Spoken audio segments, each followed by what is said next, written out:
Ito po yung mga ingredients natin sa custard cream natin.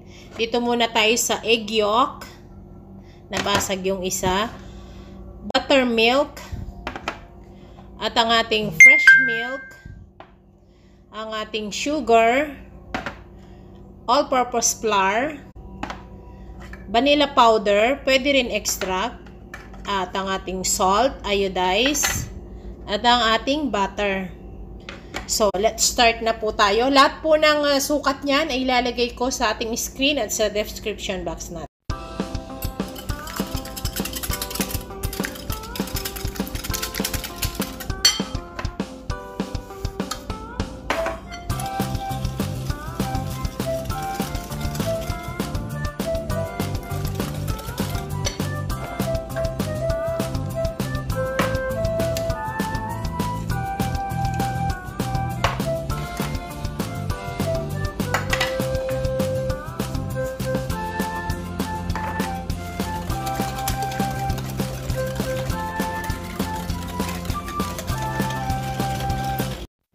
Ito po, pag hindi nyo na po nakakapa yung sugar niya, so okay na po tong mixture natin. So, dito na po tayo sa ating paglalagyan.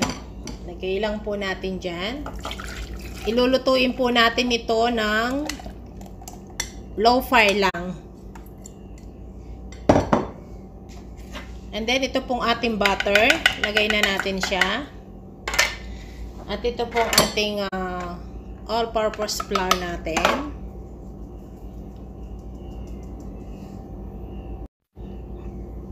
Ito po, mix well lang po natin siya. Bago natin siya isalang, huwag niyong kalimutan, low fire lang natin siya hanggang siya'y maging thick lang siya.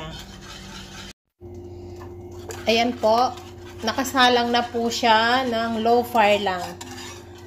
Huwag nyo lang po siya ihintuin sa kakahalo na ganito para hindi siya manikip. Ito na po siya. Ayan.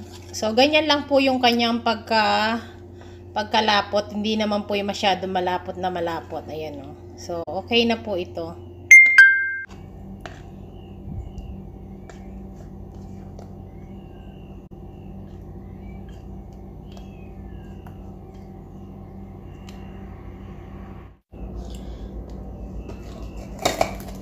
Ayan na po. Habang mainit siya, takpan po natin siya ng plastic.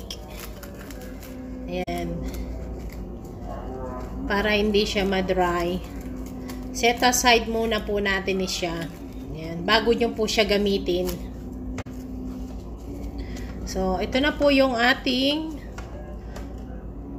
custard cream. Ayan. Palamigin nyo muna po ito bago nyo siya gagamitin sa anuman gusto ninyo. Ito na yung ating custard cream. May tip ako sa inyo, kung halimbawa na medyo natuyo siya, nalapot siya, pwede nyo siyang dagdagan ng fresh milk para lumabnaw siya ng katamtaman lang. Kung halimbawa lang. So, wag nyo siyang gaanong patutuyuin para siya ay malambot, parang tibok-tibok lang ang kanyang dating. Okay? Ayan po.